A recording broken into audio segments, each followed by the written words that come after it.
Hey guys, you Fields here. I'm gonna keep this one brief. I'm feeling pretty ill, so um, yeah. Let's go over our portfolio though. So basically, as you can see here, we added the $2,000 on the 18th, um, and we came out with about $30 additional this week. It's largely due to the dividend that we received of about $51. Uh, Without that, we would have been negative. But I guess obviously you could make the argument that we could have had more given, we had different stocks. Um, but you can see we're up about 0.3%, and the S&P 500 portfolio would have been up 0.1%. So at least that's good. We're beating it this last week. Still down though on our total loss. We're at about $434 down.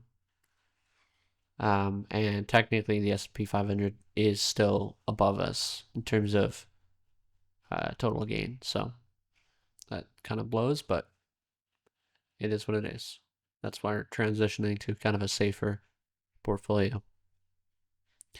Let's look at the news, or not the news, sorry, the last week's market. So this is a week for the S&P 500 portfolio. You can see here all of the different areas that went up and down. Of course, honestly, a pretty mixed week. There's some sectors like credit slash financials that, or I mean, I guess financials as a whole, that were really well, and energy as well. But there are some mixed markets such as technology. You can see semiconductors didn't do too hot.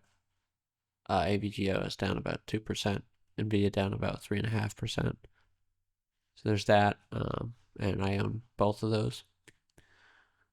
But yeah. Moving on to our Webull portfolio, which holds our MSTZ. Not doing amazing, unfortunately. If we look at the last month, it's not doing amazing. But I really do think this is going to come back around. And I know I've been saying that for a while, but it's not even April yet, which was my original estimate. So if you look in the last month, it's MSTR has kind of come back a little bit. But yeah, I still think it's gonna nosedive again. We can also see the Bitcoin price is 85,000, so it's still nowhere near its peak was. So yeah, let's get into the M1 Finance portion. So like I said, I got $51 from YMAX. You can see that our QTAL portfolio is down about, what was that? 0.29%, with actually the biggest loss being BTAL this week. But I think that's just because TQQQ had such a rocky week, so it lost a lot of down lost a lot on one day, which typically with leverage funds there's this thing called volatility decay, which it's kind of hard to explain, but essentially when your fund goes down 3% and goes back up 3%, it's actually not at the same position. So you have to earn more coming back up than you did going down to be positive. So I think, we did that for the week. There's probably a day in there that had a really bad day and kind of affected the rest of the week. So yeah, high yield dividends, aka YMAX, up 1.67%. So that's decent. As well as the balanced growth portfolio is up 0.77%. Take a look at that.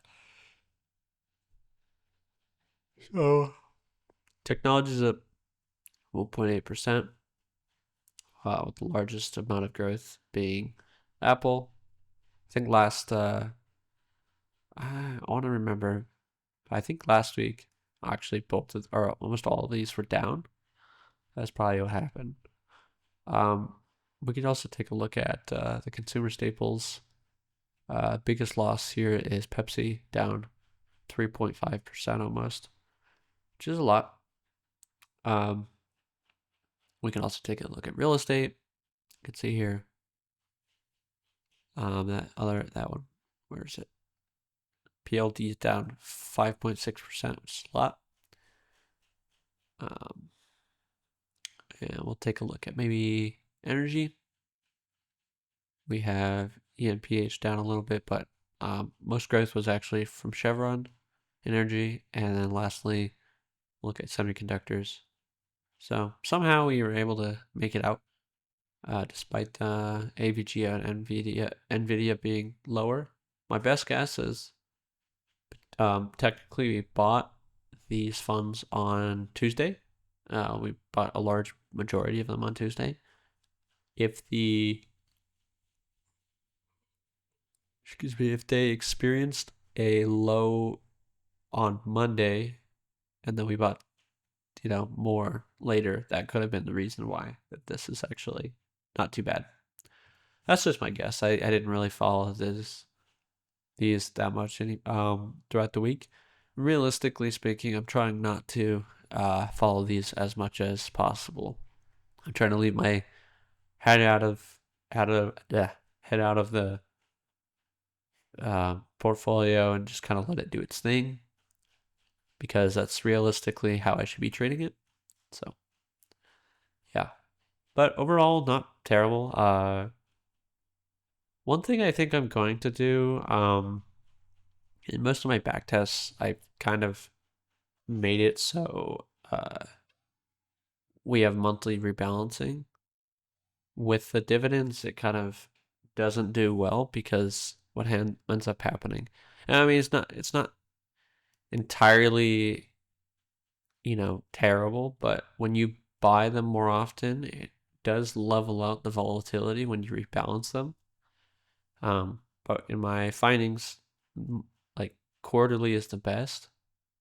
And so if we buy every week, which we currently do, we tend to kind of skip those gains. Like the volatility is lower, but we skip those gains. Now, to get around that, what I can do right now is just have minimum cash. We can have this set to something high, like $1,000. And what that will basically do is prevent us from buying. And we always put in $2,000 every month. So realistically, that's gonna kind of pool up. So let's just say we get $50 a week from our YMAX. Well, at the end of the month, we'll have about $200 plus the $2,000 that we're in,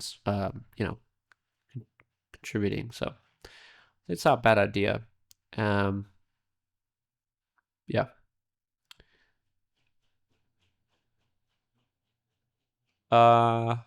Anyways, that is it for me, guys. I'm hoping, next week's a better week in terms of the stock market and also my health. But yeah, that's all from me, and I wish you guys a wealthy future.